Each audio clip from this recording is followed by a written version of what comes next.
Ya, saya pribadi sebagai orang awam melihat PW ini adalah satu bentuk perjuangan ya dari tanah air, anak bangsa yang mencoba untuk membuka kacamata baru dari orang yang tidak tahu menjadi tahu, terutama yang berurusan dengan nasab, wallahu alam. Tapi yang pasti memang saya melihat PW ini memberikan banyak pencerahan, tidak hanya untuk banyak orang tapi juga untuk saya pribadi yang awalnya begitu mengkultuskan, mensucikan satu sosok, tapi akhirnya dengan adanya tesis dari Kiai Imad, dengan adanya pengetahuan, knowledge baru dari PWI, ini membuka mata saya lebar-lebar bahwa tidak layaklah kita untuk mengkultuskan suatu kaum atau suatu sosok tanpa adanya data dan juga bukti bahwa memang dia pantas untuk dikultuskan atau disucikan.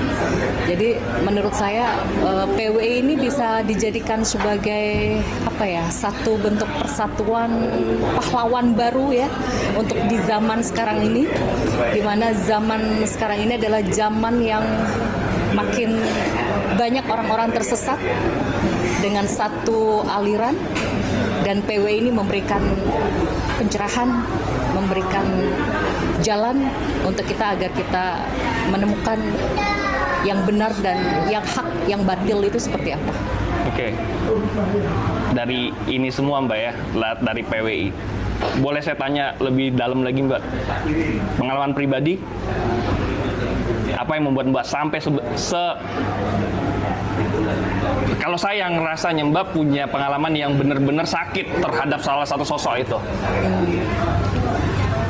Boleh saya ini Mbak, gitu kan? Boleh diceritain kenapa sosok itu yang ini? Oh iya, jadi suami saya adalah seorang mantan suami ya. Tepatnya mantan suami saya adalah seorang yang mengaku dirinya Habib, yang notabene selama 2 tahun saya menikah dengan dia, saya mendapatkan banyak sekali kekerasan, di antaranya kekerasan seksual, kekerasan psikis mental, kekerasan ekonomi, dan lain-lain. Sampai di satu titik saya merasa bahwa apa mungkin seorang keturunan Nabi yang suci bisa berbuat begitu hina terhadap istrinya. Itu yang membuat saya bertanya-tanya. Jikalau Kiai Imad atau tesis Kiai Imad ini sudah ada dari tahun 2021, mungkin saya tidak akan menikahi mantan suami saya karena saya sudah mendapatkan pencerahan gitu. Tapi karena waktu itu masih belum ada tesis dari Kiai Imad, jadi ya saya mengikuti doktrin-doktrin yang ada, di mana memang ada beberapa sekelompok yang coba dikultuskan, disucikan. Dari sini saya akhirnya berpikir, memang lucu sekali ya jika kelompok yang mengaku-ngaku Habib ini dikultuskan dan disucikan, sementara akhlak dan perbuatannya saja bahkan lebih rendah dari manusia awam pada umumnya. Jadi ya kembali membuka mata hati saya bahwa orang yang memiliki derajat yang tinggi itu bukan dari nasab atau keturunannya, tapi dari keimanan dan ketakwaannya pada Allah. Oke. Apa yang membuat Mbak Zelda menjadi empowered sekarang? Mempunyai power untuk keluar dari zona yang dibodoh-bodohi itu, gitu kan? Apa yang membuat Mbak jadi berani untuk speak up? Ya, saya melihat mantan suami saya, oknum Habib ini kan begitu sombongnya, merasa dirinya suci, dan begitu pula dengan kelompok dia yang lain ya, yang satu kelompok ya. Saya melihat mereka ini dengan brutalnya menzolimi perempuan tanpa belas kasih. Salah satu buktinya adalah dengan melakukan banyak sekali kekerasan terhadap istrinya sendiri. Menurut saya ini sudah bukti konkret bahwa mereka tidak layak disebut sebagai orang yang suci, apalagi mengaku-ngaku keturunan Nabi. Ini konyol sekali menurut saya. Bahkan orang yang bukan keturunan Nabi saja, saya rasa tidak sampai hati melakukan tindakan tidak beradab seperti ini terhadap seorang istri gitu. Bagaimana bisa seorang suami yang mengaku dirinya seorang Habib, tapi dia menzolimi istrinya dengan luar biasa. Jadi ya, ini bisa dibilang sebagai satu bentuk satu bentuk motif kejahatan yang dilakukan oleh mantan suami saya, khususnya Oknum Habib itu, bahwa satu motif kejahatannya adalah dengan mengaku-ngaku dirinya seorang nabi, merasa dirinya suci, sehingga dia gampang dan mudah menaklukkan perempuan, mudah untuk mencari korban, terutama pribumi khususnya. Jadi inilah yang membuat saya empower, begitu berani untuk membicarakan ini di depan publik, untuk mengangkat ini sebagai topik yang tabu tapi memang layak untuk kita bahas, agar Oknum Habib seperti ini tidak seenaknya lagi untuk merendahkan kaum perempuan, tidak hanya kaumnya saja tapi juga kaum pribumi khususnya. Mbak, Itu aja sih. boleh nggak disebutin lagi modus-modusnya, Mbak, ya, gini, ini kan kita, sorry, guru, ini kita nih cowok gitu kan, dan kita ini merasa bahwa ini Habib ini kan, ya Habib ya, Oknum Habib yang laki-laki ini, bajingannya tuh apa yang dilakukan sama dia, modusnya yang dia, jangan sampai kan, kalau Mbak kan sudah korban, ya kan, jangan, apa yang awal-awalnya sampai dia perempuan-perempuan ini bisa tertarik selain dia mengaku zuriah. Jadi dia pengen, oh iya, pertama ya, kalau saya mikirnya apa karena ganteng, apa karena apa ya, yang tahu bisa perempuan gitu kan ya, boleh kita tahu, dan dari pengalamannya Mbak, modus-modusnya ini boleh di-sharing, Mbak? Ya, yang paling berbahaya itu adalah dia menggunakan topeng ya, menggunakan topeng kehabibannya seolah dia orang suci, menggunakan topeng kesolehannya seolah dia itu lelaki yang baik, yang bertanggung jawab. Dan kalau menurut saya laki-laki seperti ini jauh lebih berbahaya daripada preman. Kalau preman bertato susah cari korban, mundur perempuan. Tapi kalau mantan suami saya ini, dia pakai surban, dia pakai jubah, dia mengagung-agungkan dan menyombongkan nasabnya di mana-mana, sehingga orang mau tidak mau akan tunduk dengan dia. Jadi ini topeng yang sangat berbahaya sekali menurut saya. Jadi kenapa saya speak up seperti ini, bukan saya membuka aib suami atau bagaimana, tidak. Ini adalah salah satu bentuk jihad saya agar tidak ada lagi perempuan yang dihinakan oleh dia, agar tidak ada lagi korban-korban perempuan yang direndahkan oleh dia, karena dia ini brutal loh. Bayangkan, saya baru speak up itu 2023 kemarin, hitungan beberapa minggu kemudian kurang lebih ada 2 lusin perempuan DM ke saya mengaku menjadi korban mantan suami saya. Bayangkan, satu Oknum Habib saja, di mana itu notabene mantan suami saya, sudah memakan korban hampir 2 lusin perempuan. Dan itu masih banyak lagi DM-DM lain, Oknum Habib yang lain gitu. Jadi menurut saya ini fenomena yang luar biasa ya. Kayaknya kalau saya diem, saya akan ditanya Allah di akhirat nanti. Kamu sudah dikasih Allah bukti, kamu sudah dikasih Allah jalan, petunjuk, kenapa kamu diem? Saya yakin saya di akhirat akan ditanya sama Allah. Oleh karena itu, kenapa saya memberanikan diri untuk membuka ini di publik, buka mata, buka hati, jangan sampai ada tertipu dengan topengnya.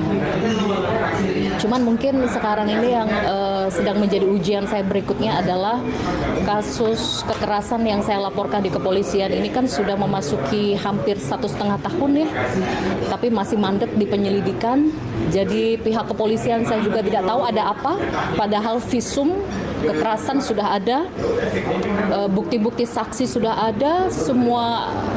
Bahkan si terlapor ini, si Oknum Habib mantan suami saya ini juga sudah diperiksa 2 kali gitu.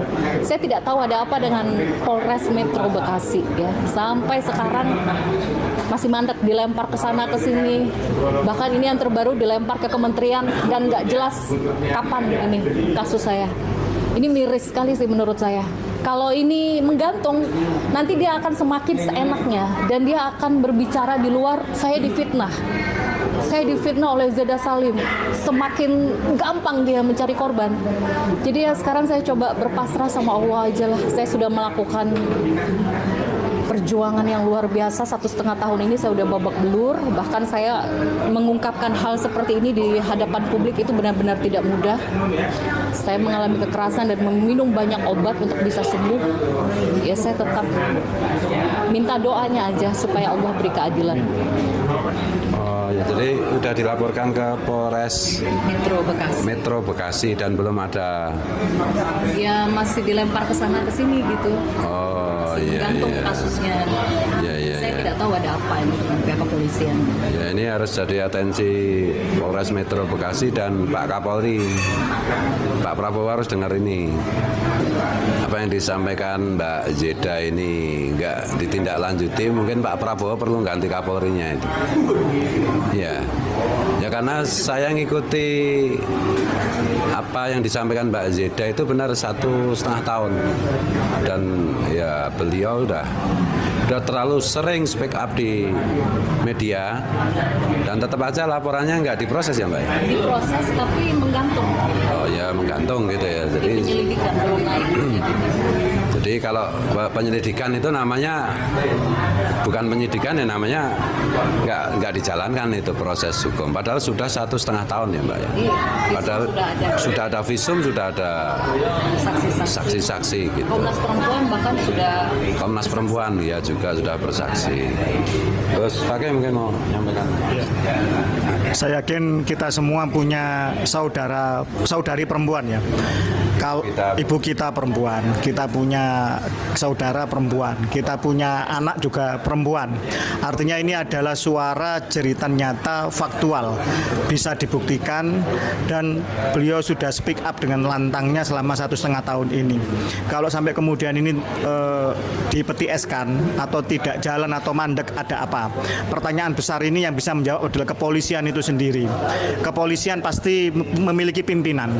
Kalau kemudian pucuk pimpinannya itu tegas, sebagaimana selama ini yang digembar-gemborkan, nah pasti apa yang menjadi berita yang viral ini, yang menjadi konsumsi publik dan menjadi perhatian bersama ini, pasti dia akan turun. Kalau sampai kemudian Pak Kapolri tidak juga mengambil tindakan atau tidak ada kebijakan yang yang secara gerak cepat, maka patut dipertanyakan kepemimpinan beliau. Maka nun sewu, Bapak Prabowo Subianto, ini rakyat Anda berjanji bahwa tidak akan pernah terjadi apa yang pada masa penjajahan Honden and Inlander for Verboden, anjing dan pribumi dilarang masuk, pribumi dipersamakan dengan anjing. Ini ada pribumi Nusantara, dan beliau mendapatkan direct message sekitar 250 korban kalau nggak salah begitu, tidak hanya lebih, 2 lusin, dan di daerah-daerah itu juga banyak pelaporan, banyak sekali pelaporan, dan itu bisa dirunut beritanya di media sosial, banyak sekali. Artinya kalau ini tidak menjadi perhatian dari negara, maka ini sama dengan negara melakukan pembiaran, negara melanggar hak asasi dari warganya sendiri, negara membiarkan penindasan, berarti negara menjadi penindas, dan ini tanggung jawab dari Pak Kapolri untuk segera mengeksekusi dan menindaklanjuti ini dengan sebaik-baiknya. Mohon Bapak Presiden, mohon Bapak Kapolri, saya yakin ini akan didengar oleh panjenengan berdua. Terima kasih. Ya, saya tambahkan sedikit. Jadi intinya pihak penegak hukum yang terhormat ini sedang mempermasalahkan status pernikahan saya. Saya kecewanya di mana? Saya kecewanya mengapa pihak kepolisian, pihak kejaksaan tidak fokus pada kasus kekerasannya. Mengapa fokus pada status pernikahannya? Karena saya hanya menikah secara agama. Jadi mereka beralasan ini tidak bisa diproses kemungkinan besar karena hanya pernikahan siri atau agama. Ini lucu, konyol sekali menurut saya. Apakah ini berarti di luar sana mungkin ada zeda-zeda yang lain, seorang istri yang sudah dinikahi sah secara agama dengan rukun yang sah, kemudian dia mengalami kekerasan, dia tidak bisa mendapat keadilan. Ini konyol menurut saya. Kita ini menikah di hadapan Allah dengan saksi yang sah, dengan rukun-rukun yang sah. Tapi pada saat mendapatkan kekerasan kita tidak dilindungi. Yang sedang kita tuntut sekarang ini kan bukan uang, bukan harta, bukan gonogini. Kita sedang menuntut keadilan. Kita mengalami banyak kekerasan loh. Kita meminta perlindungan ke siapa kalau bukan ke negara. Jadi ini lucu sekali menurut saya. Kalau yang dipermasalahkan adalah status pernikahannya, padahal hasil visum sudah ada, saksi-saksi sudah diperiksa, bahkan lembaga negara Komnas Anti Kekerasan Terhadap Perempuan sudah bersaksi membela saya. Apalagi gitu loh yang kurang. Ada apa dengan pihak kepolisian dan pihak kejaksaan? Saya berteriak ini, hati saya menjerit. Tolonglah, ini bisa menjadi contoh. Ini akan menjadi cermin untuk kasus-kasus yang ada di Indonesia yang lain. Di luar sana banyak loh seorang istri yang dinikahi secara siri, secara agama, dia digebukin, dia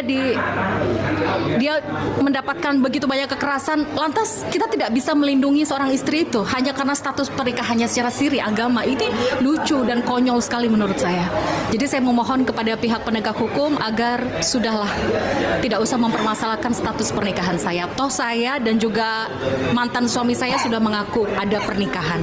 Mantan suami saya itu Gus, si Habib Aja itu sudah mengakui saya istrinya, sudah mengakui menikahi saya secara agama dengan saksi-saksi yang ada gitu. Dan itu sudah di BAP secara resmi di kepolisian. Lantas kenapa pihak kepolisian masih mempertanyakan status pernikahan? Itu kan lucu gitu. Jadi saya memohon kepada pihak penegak hukum agar fokus pada tindakan kekerasannya, bukan pada status pernikahannya. Terima kasih. Terima kasih Mbak Jeda. Mungkin closing statement dari Mas Hadi. Saya Atau, rasa ya. Kalau dari saya sebagai dari pihak laki-laki mewakili ini semua, bahwa kita tidak ingin ada perempuan, adik, istri, anak-anak kita gitu, ibu-ibu kita diperlakukan biadab seperti ini. Bahwa yang saya tahu adalah tugas dari seorang laki-laki itu adalah bertanggung jawab sebagai pemimpin. Apapun yang sudah dilakukan, ya dia harus bertanggung jawab terhadap hukum Tuhan dan bertanggung jawab terhadap hukum pidana yang ada di Indonesia. Mana lagi dia melakukan atas nama penistaan agama. Sebagai umat Islam, habiskan orang ini, habiskan bangsa ini, habiskan bangsa klan Yaman yang menipu umat Rasulullah. Sebagai satu contoh bahwa ya ada Zelda-Zelda lain yang belum terungkap dan belum diungkap dan tidak mau mengungkap. Tapi kalau kita tidak speak up dan tidak berbicara, akan banyak lagi bangsa kita sendiri, bangsa pribumi yang akan disikat. Jadi mohon pemerintah, mohon Kementerian Perlindungan Perempuan dan Anak untuk membantu. Mohon Kapolri, mohon Pak Presiden membantu pada kasus ini. Ungkap bahwa kejahatan harus dihancurkan sampai ke titik terendah, terhabisnya. Sekian. Terima kasih Mbak Zelda atas waktunya dan sharingnya. Moga-moga dengan pertemuan kali ini ada progres Mbak gitu. Jadi kita berharap, kita berdoa bersama-sama, berkahnya momen ini adalah ada progres Mbak. Terima kasih. Wassalamualaikum warahmatullahi wabarakatuh. Waalaikumsalam.